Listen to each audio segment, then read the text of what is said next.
Roger that. You have multiple hostiles approaching. 3 kilometers away and closing. They have a heat signature, and they're moving at 20 kilometers an hour. They're much bigger than a person.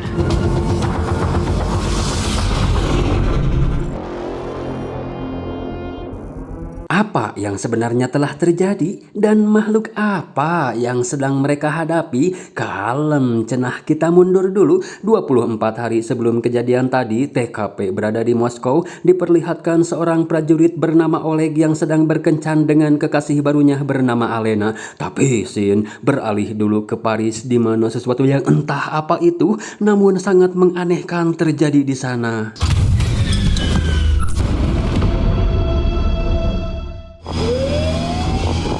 Kembali ke Moskow, peringatan darurat pun digaungkan di sana, diiringi dengan tersiarnya berita tentang kejadian aneh tadi, di mana pemerintah pusat telah kehilangan kontak dengan sebagian besar wilayah di Rusia. Sejauh ini, pihak pemerintah tidak mendapat laporan adanya bencana alam dan tidak tahu apa yang sebenarnya telah terjadi, hingga datang laporan susulan ternyata bukan cuma kehilangan kontak pada wilayah Rusia saja, melainkan ke seluruh penjuru dunia. Hal itu disebabkan oleh padamnya listrik dan hanya menyisakan beberapa kota, salah satunya adalah Moskow yang masih menyala.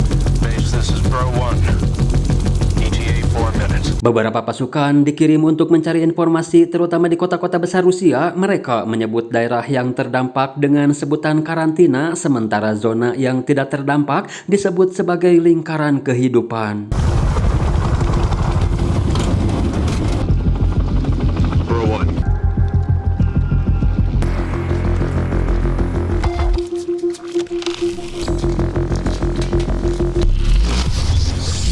Anehnya, yang berada di zona karantina mereka semua telah mati. Hal itu semakin aneh karena mereka tidak menemukan adanya indikasi penyerangan, pembantaian atau apalah itu. Yang jelas mereka semua mati tanpa ada luka sedikit pun. Tapi atau tiba-tiba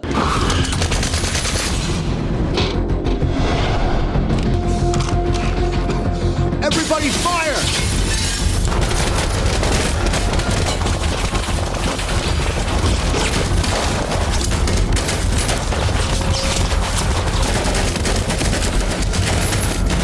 Hold your fire! wah, fiksi itu bukan manusia, tapi mereka juga tidak bisa melihat dengan jelas makhluk apa itu dan segera kembali ke pangkalan untuk melaporkan semua kejadian ini. It's been almost a month since we've lost contact with the quarantine zone. 24 hari telah berlalu, Sin pun melanjutkan prolog detik-detik pos garda terdepan lingkaran kehidupan, mendapat sinyal tanda-tanda adanya kehidupan mencurigakan di zona karantina dan terlihat prajurit Oleg juga sudah kembali bergabung.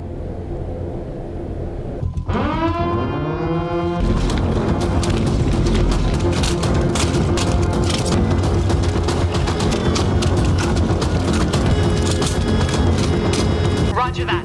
You have multiple hostiles approaching. 3 kilometers away and closing.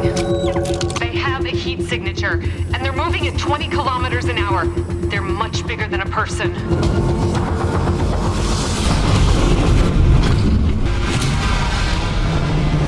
Everybody hold your positions.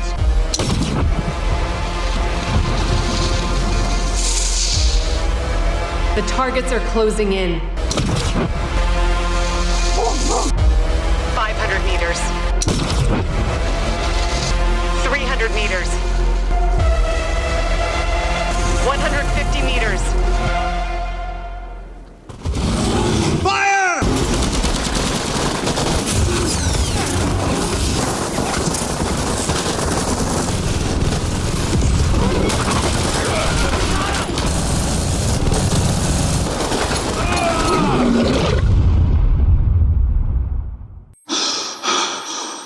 Entah dari mana beruang besar dengan jumlah banyak itu muncul. Yang jelas banyak prajurit berguguran dan salah satu dari yang selamat adalah prajurit Oleg yang mengalami patah kaki. Dia baru tahu ternyata kekasihnya adalah seorang dokter militer. Sementara di sisi lain, Letkol memberitahu si Mayor tentang beberapa penyintas di tepi zona karantina kalau mereka kini tiba-tiba saja memiliki sebuah kemampuan aneh. Pikirannya seperti menerima sebuah data layaknya radio yang menerima sinyal, tapi kita tidak bisa menguraikan data tersebut, jadi sampai saat ini kita masih belum mengetahui bagaimana mereka menjadi seperti itu. Yang jelas mereka sepertinya tahu apa yang tidak kita ketahui. Salah satu dari penyintas itu bernama Sasa yang dikejutkan dengan kemunculan seseorang secara tiba-tiba. Dia bernama Zenya datang menemuinya karena memiliki hubungan psikis dan katanya hanya si Sasa lah yang bisa membantu dirinya. Dia menjelaskan serangan gelombang pertama telah sukses dilakukan, yaitu menghancurkan semua elektronik, disusul dengan serangan gelombang kedua yang tidak kalah sukses, yaitu menghancurkan semua organisme biologis, sedangkan serangan gelombang ketiga akan menyerang siapapun yang masih hidup di zona lingkaran kehidupan. Tapi serangan itu belum terjadi dan masih bisa dihentikan, cuma kita tidak memiliki banyak waktu. We have time to stop it from happening. What do you mean? Dia tidak memperkenalkan diri secara intens karena ada hal yang lebih penting dari itu. Dia menjelaskan di luaran sana ada makhluk bernama Priwil berjumlah sekitar 160 jiwa. Mereka lah yang paling berbahaya, tapi kita masih bisa menghentikannya asalkan si Sasa mau membantunya untuk menemukan sang pengendali Priwil. Want this? Somebody get him out of here! Rupanya si Zenya ini tidak bisa dilihat oleh semua manusia, malah jadinya si Sasa yang dianggap halu. I'll get the doctor. There's no one else in here but us. What the hell is happening?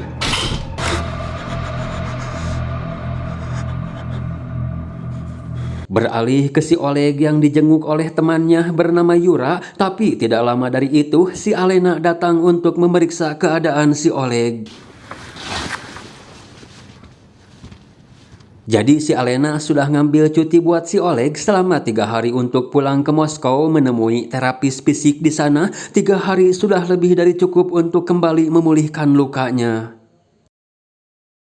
Alright, let's prepare to move out. Raven 1 ready. Raven 2 ready. Raven 3 ready. Vulture 1 ready. Vulture 2 ready. Bastard 1 ready. Bastard 2 ready. Say hello to Moscow for me. Si Yura bergabung dengan satelit 9 terdiri dari 9 kelompok yang dikirim ke zona karantina dengan tugas berbeda. Ada yang mempelajari, mengamati, mengintai, mencari tahu jumlah musuh dengan target utama yaitu merebut kembali wilayah zona karantina. Hingga sesampainya di sebuah kota kecil, tim Traveler 7 yang ada si Yuranya segera mengamankan gedung untuk mereka jadikan markas pengintaian. Check every door. Clear. Singkat waktu, setelah sehari tidak menemukan pertanda apapun, barulah di hari kedua si Yura menemukan kejanggalan dengan pintu minimarket yang terbuka. Lantas dia pun minta pada kameramen bernama Olya untuk membuka video semalam. Dan benar saja, seseorang telah memasukinya karena semalam pintu itu masih tertutup. Lantas mereka pun segera memeriksanya dan memasang jebakan untuk memastikan apakah dia akan kembali atau tidak.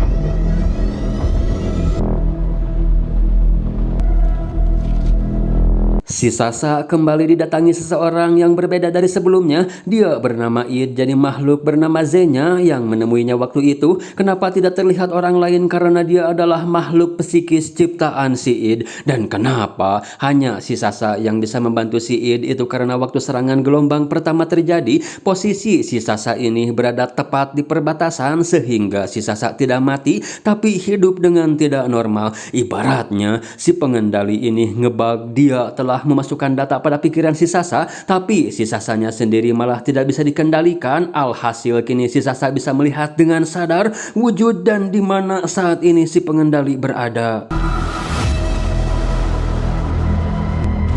Sasha.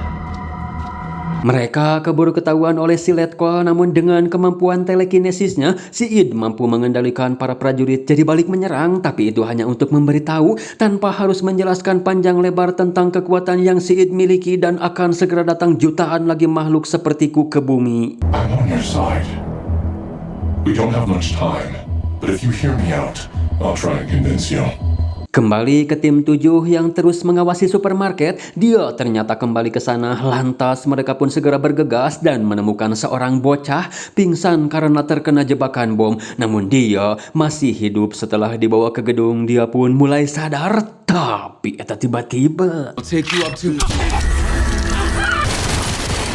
wah, sepertinya si bocil ini sudah menjadi Priwil. Jadi Priwil itu dijelaskan si Id kalau mereka adalah orang yang dimatikan waktu serangan gelombang kedua akan dibangkitkan kembali oleh makhluk bernama RA. Tujuannya adalah untuk membinasakan makhluk hidup yang tersisa di muka bumi ini. Sedangkan tugas si Id adalah memberi perintah untuk memulai proses radiasi ketika bulan purnama tiba. Namun pada saat memberi perintah, bulan menutupi bumi sehingga radiasi tidak tersebar secara optimal dan terbentuklah lingkaran kehidupan. Jadi selama kalian berada di dalam lingkaran tersebut, maka kami tidak memiliki akses atas pikiran kalian. Tapi jangan juga berpikir dengan begitu kalian bisa aman, karena kini adalah waktunya Priwil beraksi. Mereka akan berkumpul di sekitar lingkaran dan menyerang kalian semua. So in other words, you want to destroy us? Jadi sebenarnya selain serangan gelombang 1, 2, dan 3, ada serangan gelombang 0, yaitu serangan biologis. 200 tahun lalu planet kami mengalami krisis yang hampir saja membuat bangsa kami punah. Itu semua disebabkan oleh matahari yang sudah menua, tapi asa untuk bangkit kembali bergejolak setelah mendeteksi satu planet yang memiliki matahari muda, yaitu bumi. Kapal koloni kami tidak dapat melakukan perjalanan dengan kecepatan cahaya, jadi waktu yang dibutuhkan untuk sampai ke sini adalah 200 tahun. Tapi untuk mengefisienkan waktu, kami mengirim kapal berukuran kecil memuat senjata biologis melakukan perjalanan melalui hyperspace, mampu mencapai tujuan secara instan. Di saat itulah kami memulai serangan gelombang 0. This wave number 0, the biological attack. Jadi apa cenah senjata biologisnya? Ternyata itu adalah manusia yang merupakan produk rekayasa genetika. Jadi kalian para manusia adalah bagian kecil dari kami yang kami ciptakan untuk memusnahkan populasi asli bumi. We have the same DNA. Look at how alike we are. Two races from different solar systems can't be this similar. You are our perfect invaders. The perfect virus. Mankind itself is our weapon. When it comes to destroying lives, there's no one like you. Cuma si Id katanya sudah gak punya waktu lagi untuk menjelaskan kenapa dirinya kini berada di pihak manusia, karena menurut perhitungannya kapal koloni akan tiba esok hari. Jadi let call, keputusan ada pada kamu, percaya dan bantu aku atau manusia akan tamat. Eyes open. Eyes open. I see a group of people. How many? A lot. And they're armed. Movement detected.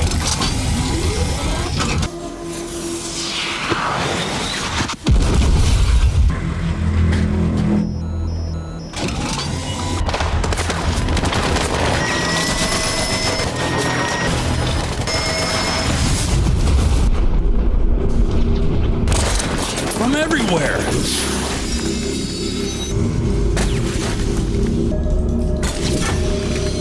Where are the shots coming from? Suppressive fire!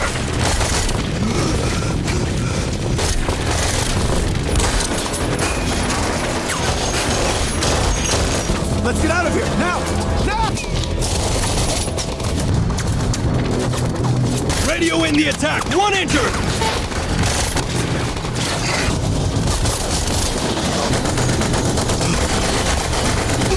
Ammunition exhausted.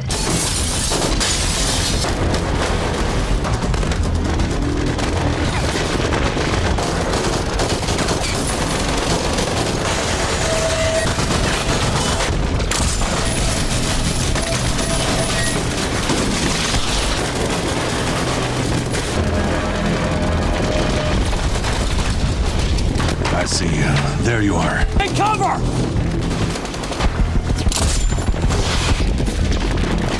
Get down!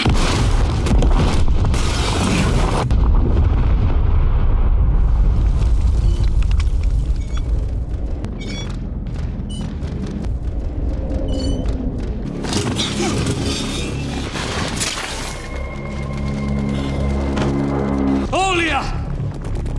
The signal flare!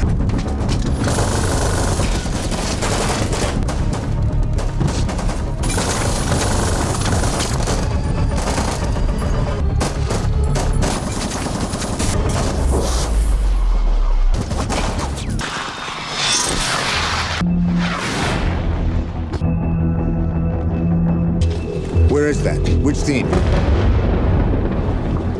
Looks like 7 in the direction of Kirov.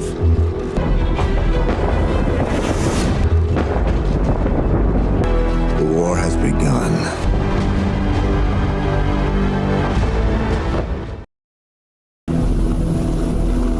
Tidak ada pilihan lain bagi si Letkol selain percaya dan segera membawa si Id ke pos pertahanan garis depan, tepatnya berada di perbatasan karantina karena di sanalah si Sasa bisa melakukan pelacakan terhadap si RA. Sesampainya di garda depan, tanpa berlama-lama, si Id minta ruangan yang tenang supaya si Sasa bisa fokus. I will help you get in the desired state. First, you heard the voices of his slaves, their conversations and orders. Hear his voice.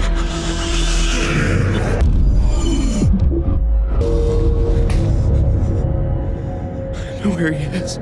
He's in Kirov. Can anybody here tell me what the hell's going on? Lieutenant Colonel. Betapa kagetnya si Mayor ketika melihat wujud si Id. Si Letkol akan memberitahu semua sambil kita bergerak karena sudah kehabisan waktu dan berita penyerangan di Moskow pun sampai juga ke sana. Major, Moscow is under attack.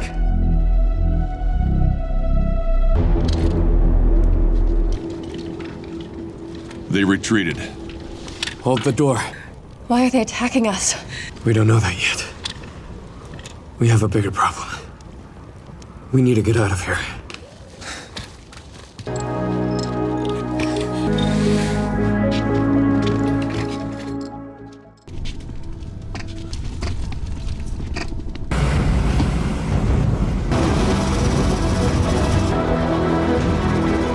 Saat di perjalanan, tiba-tiba puluhan rudal balistik terbang di atas mereka yang ternyata targetnya adalah pos keamanan garda terdepan.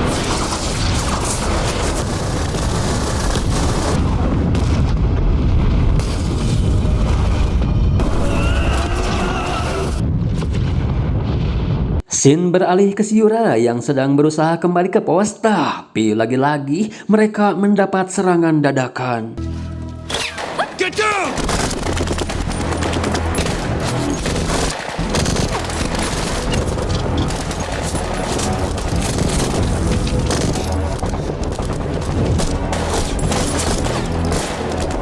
Come on.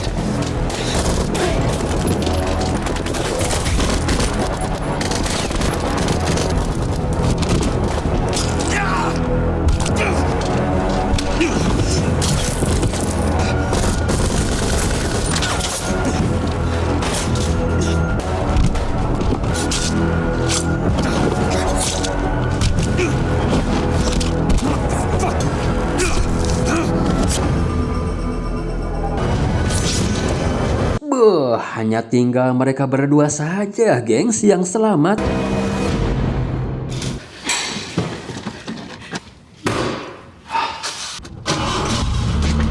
It's running.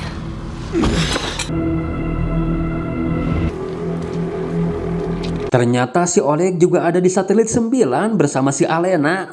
Kating miruna irahanya. Hanya bertiga saja yang selamat, tapi tidak lama dari itu pasukan Letkol juga tiba di sana. Si Mayor menjelaskan kalau pos garda depan sudah hancur. Begitupun dengan Moskow yang sudah diserang. Dia pun memperkenalkan si Id dan memberi instruksi supaya semua bergabung. Kita akan menuju Kirov untuk menghentikan si pengendali yang telah membuat kekacauan ini.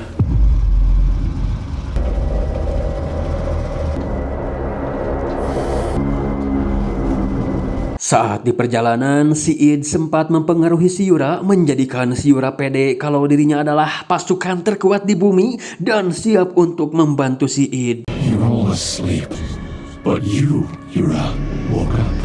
You awoke to your true nature. That's what makes you stronger than the others. You'll help me kill our mutual enemy.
straight to the skyscraper.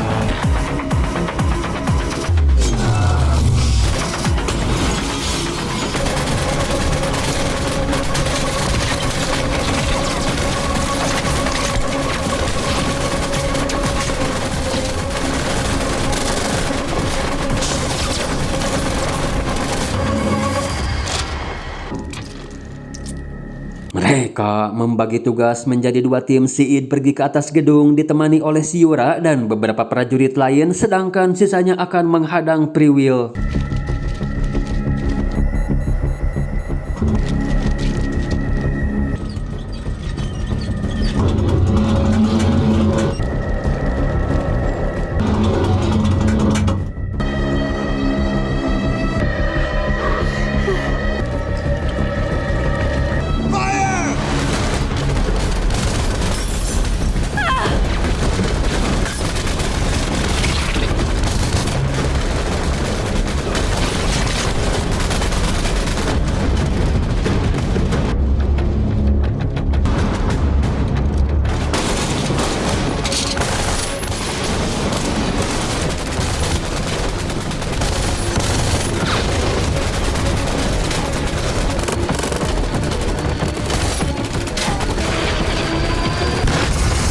Damn it, they're insane! Son of a bitch! They're everywhere!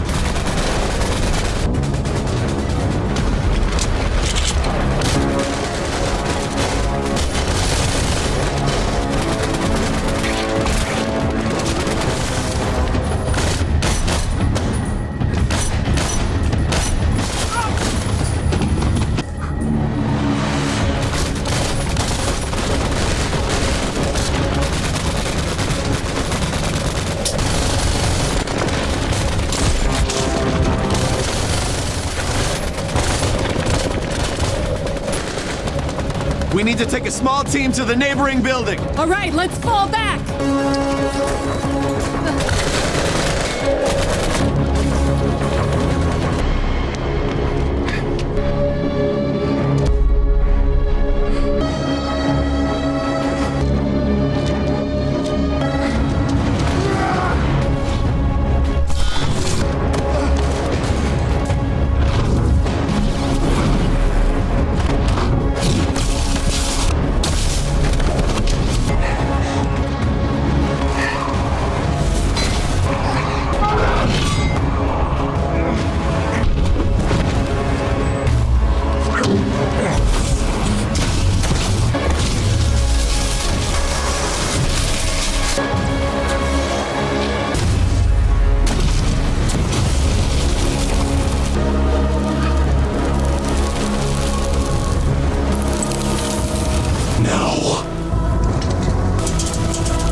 Berhasil memusnahkan si RA dan mengsterilkan para Priwill. Si Letkol bertanya apa yang harus kita lakukan selanjutnya. Si Id pun menjelaskan kalau kalian akan melakukan seperti apa tujuan kalian diciptakan, yaitu membunuh. Karena bagaimanapun melalui peperangan kalian para manusia berevolusi menjadi lebih kuat yang berpotensi mengancam bangsa kami. Melihat hal itu, RA mencoba menciptakan agama dengan menanamkan cinta untuk mengakhiri perang sekaligus menjaga para manusia supaya tetap berada dalam kedamaian. Tapi yang terjadi, manusia malah semakin brutal tak terkendali. Dan untuk menjaga koloninya, RA pun memutuskan untuk membuat kalian saling membunuh. Tapi si J-nya memiliki pandangan lain dan merasa kecewa kenapa kau tidak datang lebih awal untuk mencegah semua ini terjadi, dan menganggap kalau si Id ini tidak jauh berbeda dengan bangsanya yang lain. Si Id pun menjelaskan kalau dirinya bisa saja melakukan itu, namun bukan sebuah pilihan karena itu akan membuat mereka masuk ke bumi dengan mode tempur. Jadi saat ini mereka tidak tahu apapun,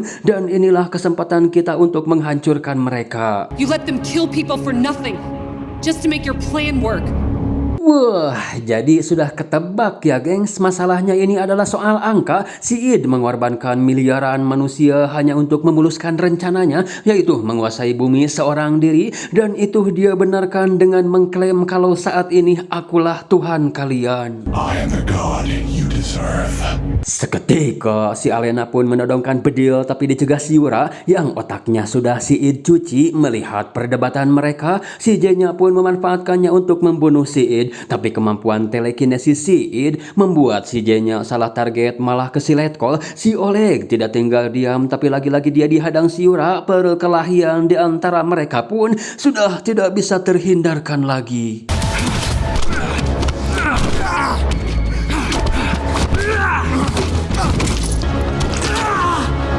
Berhasil melumpuhkan si Yura, tapi si Id kembali menggunakan kekuatannya, membuat semua orang terlihat seperti ayah si Oleg. Khawatir kembali salah target, dia pun menurunkan tempo, tapi tidak dengan si J-nya yang bisa mengetahui mana si Id.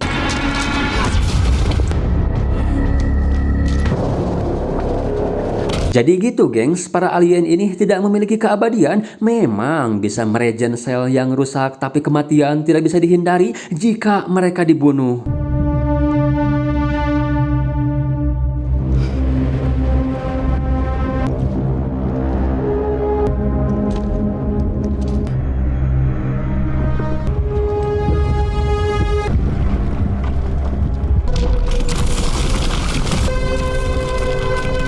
Setelah kapal koloni mendarat, sesuai yang dikatakan si Id, mereka saat ini tidak menyadari apapun. Jadi hal itu dimanfaatkan oleh si Oleg, Alena, dan si Olya untuk membunuh mereka semua dengan menghancurkan saluran pipa oksigen.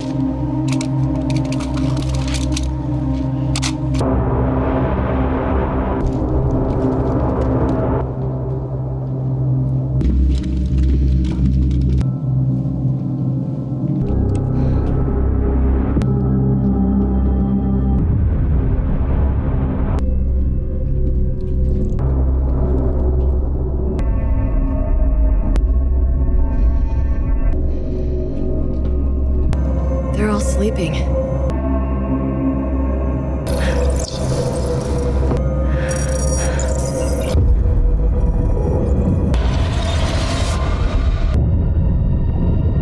Soon they'll wake up. I guess Ra was supposed to wake them. This is oxygen. It flows through these pipes.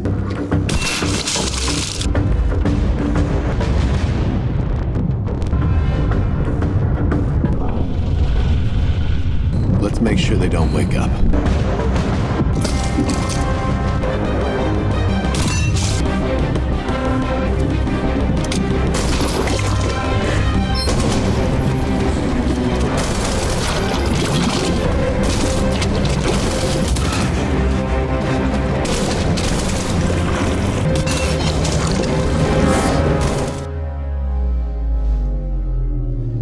Iya, tapi mereka terlambat menghancurkan pipa terakhir sehingga para alien keburu terbangun. Tapi untungnya mereka semua adalah bocil kematian, dan seperti anak pada umumnya mereka punya rasa takut dengan orang asing.